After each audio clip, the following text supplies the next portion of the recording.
இன்றைக்கி நம்ம குடல் குழம்பு வைக்க போகிறோங்க. குடல் குழம்பு வந்து எங்கள் அப்பத்தா எங்கள் ஆத்தாலாம் இந்த மாதிரி தான் செய்வாங்க, பழைய மெத்தடு. முதல்ல எண்ணெய் ஊற்றி மிளகா வறுத்துக்கணும். வறுத்து எடுத்துட்டு அதுக்கப்புறம் நம்ம சின்ன வெங்காயம் ஒரு 1/2 கிலோவுக்கு கம்மியாக சின்ன வெங்காயம் போட்டு நல்லா நம்ம வறுத்து எடுத்துடணும். பொன்னிறமாக வறுத்து எடுத்துடணும்.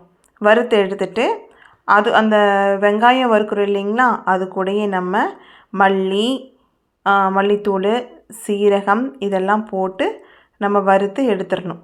எடுத்துட்டு அதுக்கப்புறம் நம்ம குக்கர் வச்சு எண்ணெய், கடுகு, கருவேப்பிலை இதெல்லாம் போட்டு வறுத்துட்டு குடல் போட்டு நல்லா அந்த தண்ணி இல்லாத அளவுக்கு நம்ம நல்லா வறுத்துடணுங்க. குடலில் இருக்க தண்ணியெல்லாம் இஞ்சிடணும். அதுக்கப்புறம் ஒரு தக்காளி பழம் போடணும். தக்காளி பழம் போட்டு நல்லா வறுத்துடணும். வறுத்ததுக்கு அப்புறம்தான் நம்ம மிளகு ஊற்றுவோம். மிளகை ஊற்றி நல்லா 3 விசில் 4 விசில் விட்டு இறக்குனோம்னா நம்ம பாட்டி காலத்தில் செய்கிற மாதிரி மெத்தடு இந்த மாதிரி குடல் குழம்பு தாங்க.